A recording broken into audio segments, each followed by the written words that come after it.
네, 여러분 안녕하세요. 희다입니다. 얼마 전에 제 구독자가 1000명이 넘으면서 제가 좀 궁금한 것들, 말하기나 목소리 관련해서 궁금한 것들 좀 올려주세요 라고 했던 적이 있었어요. 근데 타이밍이 좀 애매하다가 오늘 이제 딱 소개를 하려고 합니다.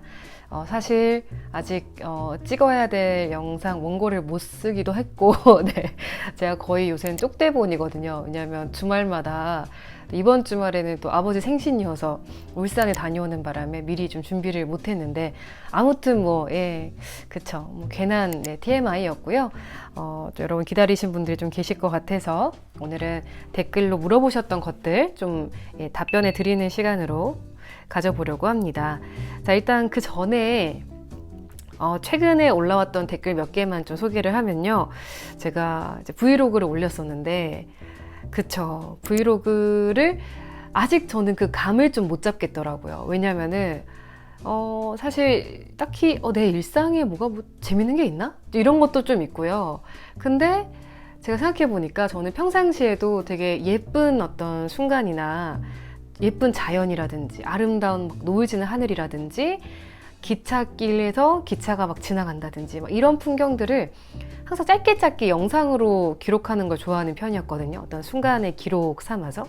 그래서 앞으로도 저의 브이로그는 이제 지난번에 올라갔던 경복궁 브이로그처럼 뭐랄까 중간에 되게 힐링되는 그런 영상들도 놓고 중간중간에 저의 일상들도 좀 집어넣는 좀 더 좀 솔직한 있는 그대로의 모습들을 좀 넣어보려고 해보려고 할게요. 자, 아무튼 그래서 마이소울님이 브이로그 영상 분위기가 너무 좋네요. 종종 브이로그 영상 올려주시면 좋을 것 같아요 라고 주셔서 너무 감사했어요. 제가 딱 뭔가 이런 뭔가 편안하고 그런 보니까 힐링돼요 이런 느낌을 좀 드리고 싶었었는데 네오님께서도 희다님 브이로그 잔잔한 듯 하면서도 집중이 잘 됩니다. 저는 비 오는 날을 별로 안 좋아하는데 이 영상은 묘하게 힐링이 되네요 라고 저에게 또 힐링되는 그런 댓글을 남겨주셔서 너무 감사했어요. 그리고 쉼이 중요하다라고 제가 알려드렸던 이제 회차가 있었죠. 그래서 이제 퍼즐하는 것, 말을 함에 있어서도 중간중간에 들숨 마시고 얘기하는 게 얼마나 중요한지를 말씀을 드렸었는데요. 제스민님께서 다른 분들 앞에서 책을 읽다 보니 말이 빨라지고 그러다 보니 숨이 차는 듯한 느낌을 받았는데 중간중간 들숨이 중요하군요 라고 꿀팁 감사합니다 라고 주셨어요. 맞아요. 이 들숨이 안 되기 때문에 말이 빨라지고 말이 빨라질수록 호흡은 더욱 달리기 때문에 말은 더 빨라지고 이런 악순환이 계속해서 생기거든요. 네, 저에게도 좀 이슈예요. 계속해서. 왜냐하면 저도 뭔가 수업을 하거나 이렇게 말로써 뭔가 전달을 하려고 하면은 마음 편하게가 잘 안 될 때가 있어요. 특히 그냥 라디오처럼 그냥 일상적인 얘기는 그나마 괜찮은데 제가 나름대로 어떤 정보값을 좀 전달하려고 할 때는 저도 마음이 되게 급해지고 그럴 때마다 어김없이 영상 시작할 때는 안녕하세요 해놓고 끝에 가면은 다이어트입니다 이렇게 될 때가 있거든요. 그래서 아무튼 저도 이제 저 나름대로 깨달은 거를 팁으로 전달해 드리고 있으나 저도 여러분들과 함께 계속 노력하는 그런 과정입니다. 아무튼 제스민님, 그래서 그 책 읽는 훈련도 되게 좋아요. 낭독 훈련. 왜냐하면 낭독 훈련을 할 때 일단은 그런 관객이 없고 혼자만의 온전한 그 시간으로 즐기면서 책을 읽고 이렇게 하다 보면 방해받는 것 없이 내가 호흡 조절이라든지 그런 스피드 조절에 탁월한 효과가 있습니다. 그리고 소리내서 읽는 거를 이제 성독이라고도 하는데 성독 그 자체에도 많은 또 이점들이 있죠. 우리 감정 해소도 그렇고 어떤 정신적인 어떤 좀 침잠돼 있던 그런 상태를 좀 꺼내주기도 하고 그런 장점이 있죠. 그리고 우리 캔님께서도 쉼이 있는 말하기와 없는 말하기를 함께 보여주시니 확 와닿네요 라고 이렇게 또 저의 이 방법론적인 면에서도 이렇게 칭찬해 주셨어요. 얘기하신 것처럼 침묵의 순간이 오히려 말이 많은 순간보다 더 많은 메시지를 전달해 주기도 한다고 생각해요 라고 주셨어요. 그래요. 저는 이제 심리 상담을 몇 차례 받았었는데 그때도 정말 상담쌤들 참 대단하다라고 느꼈던 순간이 뭐였냐면은 어떤 질문 딱 주시잖아요. 그러면은 이제 어려워요. 왜냐면은 좀 많이 묻어뒀던 부분들도 있고 또 언어화가 어려운 부분도 있고 그런 게 있는데 선생님들이 잘 참으시거든요. 네. 뭔가 아마도 저의 추측이지만 그 전문가 분들이니까 아마 저가 이런 이유에 대해서 추측되는 부분도 있고 약간 가설도 나름대로 있으실 텐데 제가 스스로 그거를 말하기 전까지는 그냥 가만히 지켜보시거든요. 따뜻한 눈빛으로. 그런데 그 순간이 얼마나 이제 파워풀한 또 힐링이 되는지 많이 느꼈었어요. 그래서 우리가 뭐 어떤 심리 상담의 장면뿐만 아니라 뭐 발표를 하거나 스피치를 할 때에도 뭐 말을 하다가 중간 멈췄을 때 뭔가 북받쳐서 멈추는 것도 마찬가지고요. 뭔가 화가 나거나 어떤 감정이 딱 올라와서 확 멈추고 숨을 고를 때 이럴 땐 사실 어떤 말이 없는데도 정말 큰 힘이 되기도 하죠. 여러분 다시 한번 이 쉼이 얼마나 중요한지를 또 강조를 해보고 저도 좀 다시 되뇌도록 해보겠습니다. 댓글 너무 감사합니다. 우리 드리머 잭님께서 그런 거였어요. 뭔가 말이 막힐 때는 아무 말이라도 하세요 라는 영상이었는데 얼마 전 면담을 하는데 갑자기 말이 안 떠올라 당황했었는데 미리 보았으면 좋았을 것 같아요. 감사합니다 라고 하셨어요. 이게 어떤 영상이었냐면 우리가 말을 잘하는 거에 대해서 좀 오해가 있단 말이에요. 마치 정말 청산유수처럼 계속 막힘없이 말이 이어지고 또 그 말들에 뭔가 의미가 없는 게 없고 그렇죠. 의미가 꽉꽉 채워진 채로 쭉쭉 이어진다라고들 보시긴 하는데 사실 그렇지가 않습니다. 네. 유재석 씨 같은 그런 국민 MC가 하시는 멘트 중에도 사실은 제가 추측하건데 되게 뭔가 어떤 이어짐을 위해서 혹은 어떤 막아 뜨는 걸 채우기 위해서 혹은 말을 하기까지 떠올리기까지 시간을 벌기 위해서 내뱉는 말도 많으시거든요. 그러니까 이런 어떤 습관적인 말들이 있어요.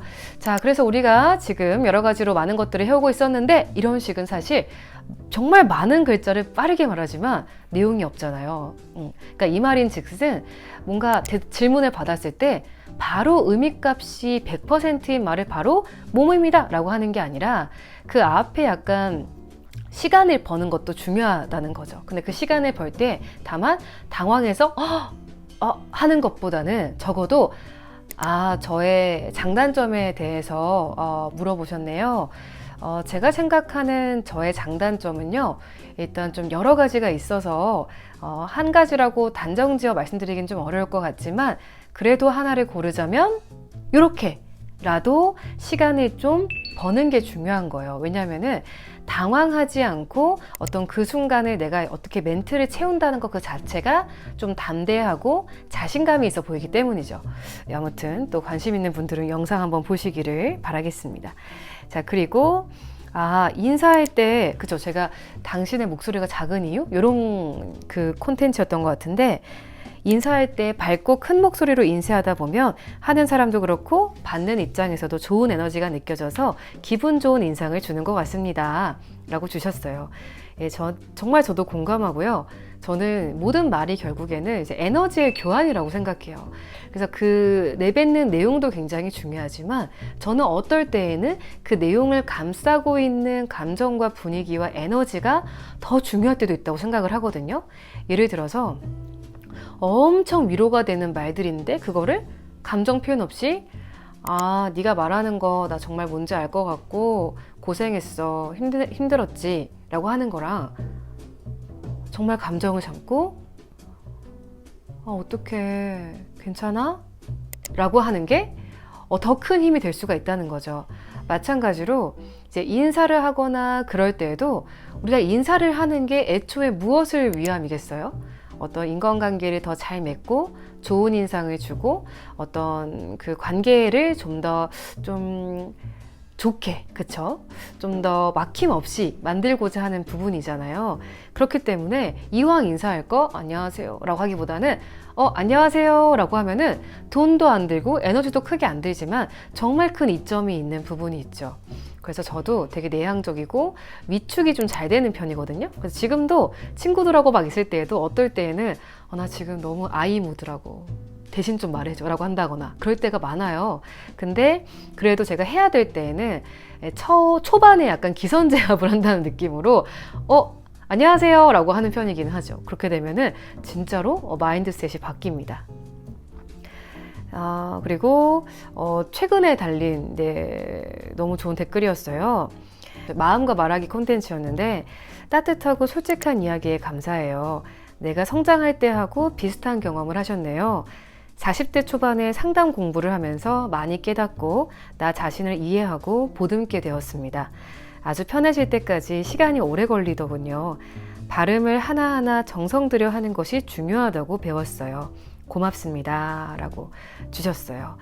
그쵸. 아무래도 이제 상담을 배우시다 보면은 내가 가진 말이 얼마나 큰 위력으로 내 담자에 가닿는지를 또 알게 될 수밖에 없잖아요. 근데 그렇게 되다 보면은 제가 가르치는 분들 중에도 이제 상담 공부에 좀 관심이 있다거나 아니면은 뭐 요가 지도자, 명상 지도자 뭐 이런 분들도 계시는데 그런 분들이 사실 말하기에 굉장히 신경을 많이 쓰고 계시고 좀 향상을 위해서 노력을 좀 하는 분들이 많으세요. 왜냐하면 그만큼 중요한 거를 체감하는 분들이니까 그렇죠. 그래서 아마 댓글 달아주신 우리 M희님께서도 이제 상담 공부를 하면서 스스로를 좀 이해하고 보듬어가는 과정에서 어떤 본인의 말하기에 대해서도 좀 점검을 하신 것 같아요. 댓글 감사하고요. 발음을 정성스럽게 한다는 것은 결국에는 너무 중요한 부분인 게 온전히 사고하고 명확하게 나를 전달하겠다라는 것의 어떤 표명이거든요. 그러니까 난 뭐 대충대충 해 이렇게 되면은 발음도 대충대충 할 수밖에 없어요. 근데 나는 자신감을 갖고 있고 난 당당해. 나는 이 사람에게 나를 제대로 각인시킬 거고 나는 위축되지 않아. 이런 마음을 갖고 있으면 저절로 발음이 또랑또랑해져요. 그러니까 실제로 성격이 야무진 그런 분들 중에 안녕하세요. 네, 반갑습니다. 이렇게 말하는 분들이 많을 수밖에 없는 이유죠. 그래서 만약에 내가 좀 이미지가 존재감이 조금 적다, 흐린 것 같다 하시는 분들은 특히나 제가 발음을 좀 더 많이 입술에 좀 많이 신경을 쓰라고 강조하는 것도 그 이유입니다. 자, 이제 좀 질문을 좀 받아볼 건데요. 먼저 이제 부동산 유튜브를 하시는 분이시래요. 근데 설명을 아나운서처럼 전문적이고 설득력 있게 하고 싶은데 참 어렵습니다.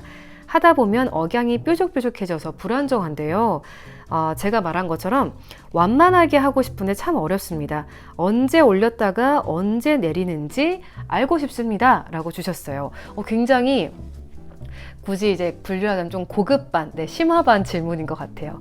그만큼 제 영상을 좀 많이 보시고 연습을 하고 계신 것 같은데 일단 부동산 유튜브, 그쵸? 많은 어떤 전문성을 좀 보여야 하는 종목이기도 합니다. 특히나, 그쵸? 왜냐하면 신뢰가 필요한 부분이기 때문이죠. 그런데 만약에 어떤 리딩하는 훈련을 안 해봤거나 내가 이런 부분에서 딱히 어떤 코칭을 받은 적이 없다. 그러면은 어쨌든 이 부동산 유튜브 같은 경우도 원고가 어느 정도 있을 거란 말이에요. 근데 특히 이런 원고를 읽게 될 때 뾰족뾰족한 억양이 생길 수가 있어요. 예를 들어서 자, 그럼 오늘은 제가 땡땡땡 어떤 지역의 부동산에 대해서 말씀드리겠습니다. 이렇게 좀 어색하게 되는 거죠. 네, 이거를 완만하게 읽는다는 거는 그럼 지금부터 강서구 지역의 부동산에 대해서 한번 체크해 보겠습니다. 이렇게 완만하게 가는 건데 여기서 이제 언제 올렸다가 언제 내리냐 이거를 물어보신 것 같거든요. 자, 일단 쉽게 말씀드리자면은 말을 일단은 의미 단위로 묶으셔야 돼요. 그러니까 이게 어절어절마다 이렇게 올렸다가 내렸다가 이렇게 다 하는 게 아니라 예를 들어서 제가 오늘 설명드릴 부분은 한 덩어리잖아요. 이거를 제가 오늘 설명드릴 부분은 하지 않잖아요. 그래서 제가 오늘 설명드릴 부분은 이렇게 한 덩어리가 있으면 그 안에서 앞부분이 약간 중간 지점, 그리고 그 후로는 조금씩 완만하게 올라가는 거예요. 중간까지. 그 다음에 다시 살짝 내려가면 됩니다. 제가 오늘 말씀드릴 지점은 근데 이제 어떤 조사 부분에서 상승조를 쓰다 보니까 다시 한번 약간 올라가는 느낌이긴 하지만 어쨌든 규칙을 따지자면은 제가 오늘 말씀드릴 부분은 안녕하세요. 최다입니다. 그럼 지금부터 결혼식을 시작하도록 하겠습니다. 이렇게 완만하게 올라갔다가 완만하게 내려간다라고 보시면 되겠습니다. 그리고 만약 그 밖에 뭐 강조 지점 같은 부분에도 또 추가적으로, 근데 오늘은 제가 이 도서 시장에 대해서 말씀드리려고 하는데요. 좀 독립적으로 또 올라가는 부분이 있긴 있지만 어쨌든 문장의 전체적인 흐름은 의미 단위로 나눈 후에 그 안에서 약간의 어떤 완만함이 생긴다라고 보시면 될 것 같습니다. 자, 한두현님께서는 자기 목소리를 들으면서 글을 읽는 방법이 있을까요? 라고 하셨는데, 이거를 이제 왜 질문을 주셨나 생각을 해보면, 제가 드렸던 말씀 중에도 제가 어떤 보이스나 말하기에 특히 보이스 부분에 좀 많이 훈련이 됐던 거는 매일같이 헤드폰을 끼고 라디오 생방송을 했던 경험이었거든요.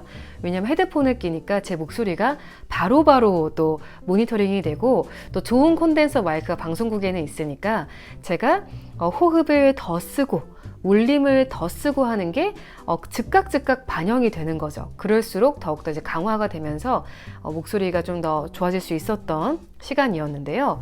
일단은 근데 평상시에 이런 경험하기가 쉽지가 않죠. 왜냐면은 그런 뭐 어떤 부스에서 녹음할 일이 별로 없기 때문에. 근데 저는 이런 방법도 있어요. 그러니까 제가 요새는 안 쓰는 마이크인데 어떤 거냐면 이런 요새 이런 일반 저가형 콘덴서 마이크 굉장히 많아요. 진짜 뭐 5만 원도 안 되기도 하고 당근 같은 데도 매물이 많죠. 요런 그냥 일반 마이크인데 이제 보시면 여기 이제 이어폰을 꽂는 단자가 있거든요. 그리고 이제 마이크는 뭐 USB 포트 같은 걸 통해서 컴퓨터에 꽂는 거죠. 그러면은 이 헤드폰을 꽂고 들으면은 이 마이크에 수음되는 이 인풋되는 소리가 이제 이어폰에 들리게 됩니다.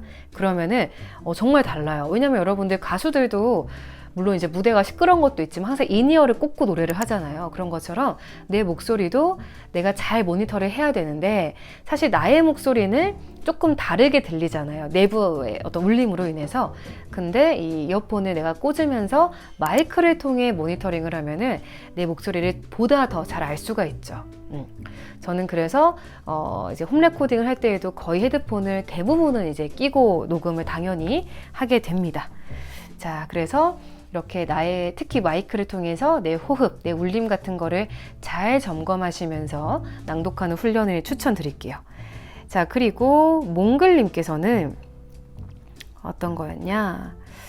뭐라고 하셨냐면은 마음을 다스리는 게 제일 힘들다 하시면서 그 말 빠르기 관련된 컨텐츠였는데, 긴장되면 말이 빨라지고 생각도 안 나고, 희다님 혹시 면접 볼 때 팁 같은 것도 가르쳐 주실 수 있을까요? 라고 주셨습니다. 이직 때문에 면접을 보셨는데 긴장해서 말이 좀 헛나오신다고 하셨어요. 이거 정말 어려운 부분입니다. 왜냐면은 면접은, 그러니까 결국에 모든 어떤 긴장은 나의 어떤 심리적인 불안이라고 보시면 되거든요. 근데 이직할 때 왜 긴장이 되겠어요? 일단은 이분들에게 잘 보여야 할 텐데라는 불안, 그리고 이직이 안 되면 어떡하지? 라는 그런 불안이 있잖아요. 근데 일단은 제가 책을 읽거나 그럴 때도 좋았던 거는, 뭔가 어떤 상황이 좀 불안하잖아요. 그럼 차라리 그 상황이 벌어질 것을 그냥 아예 상상하고 가는 게 좋대요. 예를 들어 내가 이 면접에 떨어지면 어떡하지? 떨어질 수 있지 생각을 하는 거예요. 그러면 오히려 뭔가 막연한 불투명한 것이 내 머리에 존재하는 것보다 명확해지는 게 차라리 낫거든요. 그래서 일단 첫 번째, 그래 떨어질 수도 있다. 이직이 안 되면 어떡하지? 내가 면접하다가 말 또 버벅거리면 어떡하지? 그래 버벅거릴 수도 있겠다 라고 일단은 수용하기, 받아들이는 게 좀 중요하고요. 자, 그리고 그래서 이렇게 내 안에 어떤 불안을 좀 잘 이제 섬세하게 좀 관찰을 하는 거예요. 그래서 어떤 거는 좀 보완할 부분이 있을 것이고, 어떤 것들은 이렇게 어떤 마인드 컨트롤이 필요한 부분이 있겠죠. 그리고 일단은 노력과 연습을 많이 하면은 어느 정도 그 선을 넘잖아요. 그럼 저는 확실히 긴장을 덜하게 되는 게 있더라고요. 약간 나를 믿게 되는 부분이 있죠. 그래서 만약에 긴장이 많은 분이라면은 그 연습의 양, 절대적인 양을 한번 좀 늘려보시고, 그리고 정말 중요한 거는 시뮬레이션이 엄청 중요해요. 그래서 무조건 주변 사람들한테 면접관 역할 해달라고 하고, 근데 그거를 단순히 이제 막 편하게 해줘 이런 느낌이 아니라 딱 면접 의상도 갖추고 비슷한 공간을 마련한 후에 하시는 게 좋아요. 그러니까 만약에 해줄 사람이 없으면은 심지어 그냥 사람 얼굴 같은 거 오려서 붙인 후에 정말 시선 같은 것도 정확하게 하시면 좋습니다. 그리고 이미지 트레이닝도 평상시에 도움이 좀 될 거고요. 그래서 일단은 불안을 좀 다스려야 이제 말이 좀 덜 빨라질 수가 있는 부분이고, 하지만 그럼에도 어쩔 수 없이 우리는 또 떨게 되는데, 그럴 때 제가 추천드리는 거는 항상 말을 떼기 전에 코로 2초 정도 마시는 시간을 가지시라. 그럼 그럴 때 약간 마음을 다지는 것도 되고 다스릴 수가 있게 돼요. 그래서 누가 물어보면은 저는 이렇게 하지 말고, 네, 현재 주식시장에 대한 어떤 저의 입장을 말씀드리자면요, 저는요 이렇게 시작을 하는 겁니다. 그리고 앞에 들숨 플러스 앞에 조금 정리하는 문장, 준비하는 문장을 하나 샥 깔면은 그 사이에 조금 여유를 찾게 되거든요. 바로 뭔가 드립다 와락 하라고 하지 말고 조금 여유를 갖고 말을 하기, 이 정도 도움이 되실지 모르겠습니다. 자, 여러분, 일단은 오늘은 이 정도로 마무리를 하겠습니다. 마무리하고요. 그때그때마다 항상 궁금하신 거 있으면 질문 많이 올려주시고, 그 밖에 뭐 저의 어떤 개인적인 거에 대해서도 뭐 아무거나 혈액형이 뭐예요, 뭐 이런 거 AB형입니다. 아무튼 이런 것들 뭐든 좋으니까 그냥 궁금하신 거 있으면은 언제든지 주시면 이렇게 중간중간에 또 이런 시간을 한번 가져보도록 하겠습니다. 질문 주신 분들 너무 감사드리고요. 정성스럽게 긴 댓글 남겨주신 우리 선생님들 제가 3분 추첨드린다 했었거든요. 그래서 그 3분은 제가 더보기란에 적어 놓을 테니까 그분들은 저한테 또 컨택해 주시면 되겠습니다. 여러분, 다음 영상에서 만나요.